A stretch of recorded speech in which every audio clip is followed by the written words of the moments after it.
no one is more committed to her craft than Mary Kay Cabot when it comes to the Browns. Is that true? Jeff, you believe me when I'm saying that? Well, yeah. What a bunch of stuff this guy is spewing, huh? Hi, Mary Kay. How are you?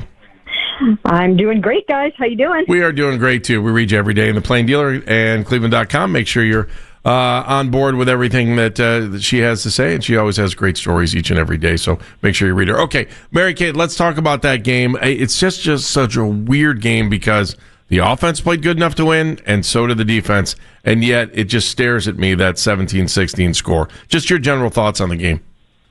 Well, when you say the offense played well enough to win, it did, but it also turned the ball over twice, and you can't do that. That negates all of the good things that you do. And obviously, those 2 interceptions were not entirely Joe's fault. I would say they were mostly the fault of the receivers, although that first throw, he was under complete duress on that throw. So it really wasn't necessarily anybody's fault. It was 2 guys trying to make a play and Jerry Jeudy diving to do what he could to try to catch that ball. But as he said, if it hits you in the hands, you have to catch it. They always say that, but that would have been a pretty tough catch under those conditions. Anyways, so down for down, yes, they did play really well. Joe threw the ball really well and did some really good things. But you have to look at the offense and say it didn't do its job effectively enough because it turned the ball over twice and only scored 16 points. So I just don't know about that. And then obviously the kicker. So there were 4 mistakes that cost them this game. Special teams, offense did not come through. The defense absolutely did come through for them in this game, but you all have to work together. What did you think of the defensive effort against a real good offensive team? I thought it was amazing. I thought they were absolutely dominant in that second half and really dominant after that first drive, which the Bengals caught them off guard with and neutralized Myles Garrett by running the ball so much. So that was a smart strategy, but obviously it didn't hold up for the Bengals, and the Browns came through. They took over, and to do what they did in the second half, allowing only 7 total yards, minus 18 in the fourth quarter, 3 points, 1 first down. You can't really ask for anything more than that, except to get a takeaway. That is the area that they weren't able to do exactly what they wanted to do and that they set out to do this season, and that is to take the ball away. So that's one place where they could have come through. Give me something other than Myles Garrett that really impressed you, something that maybe you didn't expect. I would say that the young guys did a really, really nice job. It's not that I didn't expect it, but you never really know how a rookie is going to perform in their first game, and especially against a high-flying offense like the Cincinnati Bengals. So I think you have to really give kudos to Mason Graham and Carson Schlesinger for how well they played in that game. I also thought Greg Newsome going back into the starting lineup at outside corner did a nice job there. Now, he's got to do that week after week after week, and of course you know that the Ravens are going to try to exploit that this week, but he held up really well in there, and that's good for him because he asked for that starting role again, and he got it. Not the way he would have wanted to get it, but he's back out there, and he really has a lot to prove, so good for him. Mary Kay, our favorite subject, wide receivers. The plays that led to interceptions, clearly big mistakes. I thought Cedric Tillman had some nice moments. I thought Jerry Jeudy looked like Jerry Jeudy. I'm wondering if something happens to either one of those guys, this unit still looks really light to me. What do you think? Well, I think that it's a work in progress. I think it's a young offense. Look at some of these skill players. You've got Isaiah Bond out there. You've got Harold Fannin out there. So I think as they go along, they're going to get better. I know they're going to get better. And then you've got a veteran quarterback that's going to be able to help these guys improve. And what they need to do is they need to communicate more. I remember back when Amari and Joe were playing together in 2023, they were constantly texting each other back and forth and talking about things, and Amari was giving Joe ideas. And I think that Jerry's going to have to do some more of that with Joe. I think he's going to have to really get with Joe and just start talking about things. Those two guys did not have the best game in the world together, and they need to work through that now, and they need to get it together as fast as they possibly can. But I think in general, this offense is going to be better week by week just by virtue of them growing together, getting a little bit older, more mature, more experienced in this scheme. This was the first time they put this scheme out on the grass, and I think the reason why it performed as well as it did with 290 yards for Joe Flacco is because of Joe and the way that he was able to hold it together with this young supporting cast. Was there any talk, or have you heard any buzz about maybe auditioning new kickers today? I haven't, but I would be doing it. I'm sure by the end of the day, we'll probably be hearing that some of them came in or see it on the transaction list later. I mean, I don't know how you don't bring in some new kickers, even if just to have a backup arsenal for yourself. So I would do it, and I probably would have a new kicker on the field on Sunday. I don't think that I would want to go into Baltimore, and it's going to be a hornet's nest in there. I don't think you want to have a situation where you lose another game because of an errant kick or a missed kick or whatever the case may be. So I would probably put Andre maybe on the practice squad or keep him on the roster if you have to, but I would be bringing somebody else in here this week. Mary Kay, do you think Dustin Hopkins lost that job, or did Andre Schmidt beat him out?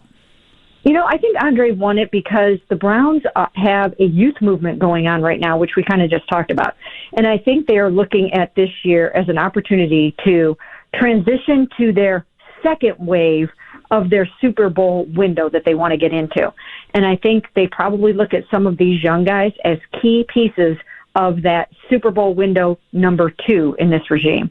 And I believe that they were looking at Andre as that guy for them, as their potential kicker of the future. They have a lot of guys like that right now on this roster, and I think they wanted him to be one of them. And he might still go on to be that guy. They really, really like him a lot.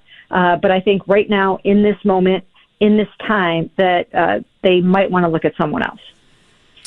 I'm wondering, I'm just trying to get your feel on this. Excuse me, if they walk into Berea yesterday going, oh, man, it's just same old thing.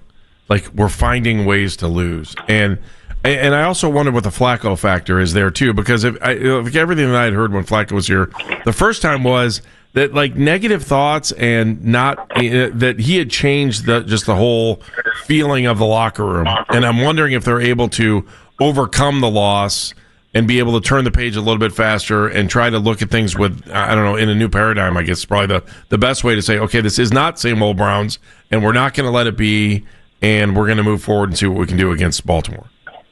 Well, when you have Joe Burrow coming out after the game and saying, we stole one, then I don't think you have to feel that bad about your entire performance when you watch it in the film room on Monday. I think that they probably felt really good about a lot of things. How can you not feel good about what the defense did?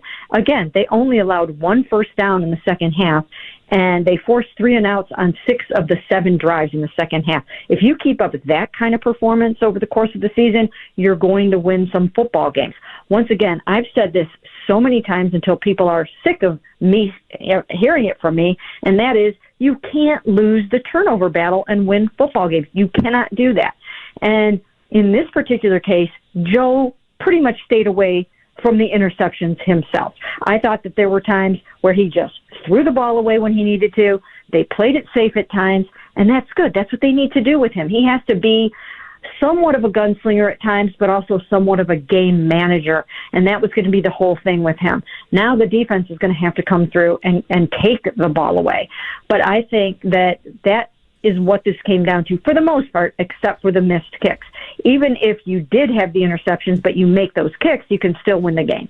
But moving forward, the defense has got to find a way to be in the right place at the right time, to have a nose for the ball. Some of these young new guys are going to have to be opportunistic and do some things to dig that ball out of there or grab some interceptions because if the offense is going to be turning the ball over, the defense has to match it. Mary Kay Cabot joining us from the Plain Dealer, Cleveland.com. Devin Bush, Isaiah Bond had the offseason issues, Mary Kay, yet they were on the field in week 1 and we didn't hear anything from the NFL. Did that surprise you? And do you think we're going to hear something from the NFL? And will we hear something about Quinshon Judkins, or do you think we'll see him on Sunday? Well, it's hard to say. Everyone is very mum about all of these issues. The only thing that I know right now is the NFL is interviewing Quinshon this week, and the other two guys are still under review, their cases. And sometimes you don't hear about the fact that their cases are no longer under review if they wrap it up. So I don't know if we actually will hear anything definitive on those or not, or if they will just kind of go by the wayside if they don't get disciplined. Devin Bush right now, he has still a pending court case in December. So, that one is still an active situation, whereas Isaiah Bond, his charges were dropped. So, and I don't think the Browns are expecting discipline for Isaiah Bond, but the NFL conducts a very thorough investigation in all of these situations. I've also heard that Quinshon might have a pretty good case just based on some of the video evidence. But once again, we won't know for sure until the NFL wraps up its probe, which should be this week. Mary Kay, last question for you. Thoughts on this Ravens game, especially knowing they gave up 22 points in that last quarter against the Bills and maybe a little shell-shocked on defense? Well, I think the Browns could make it a game based on what I saw them do against the Bengals. And it just depends on how the Ravens are going to respond to this. They're going to be at home. They're going to be celebrating 30 years of stealing the Cleveland Browns out of Cleveland. Don't you think that's kind of tacky?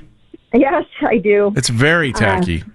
Yeah, I just think that they probably could have picked another week to do that.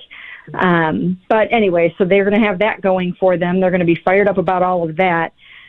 So it depends on how they respond. The Browns are either heading into a hornet's nest or they are walking into a football team that is watching this Cleveland Browns film and thinking, geez, these are not the 2024 Cleveland Browns coming in here. So I think it's actually going to be a good matchup. Mary Kay, as always, thank you very much. Appreciate it. And we will talk soon. Thanks, Mary Kay. Sounds good. Thanks, guys. All right. She is Mary Kay Cabot. Make sure you read her every day in the Plain Dealer and Cleveland.com.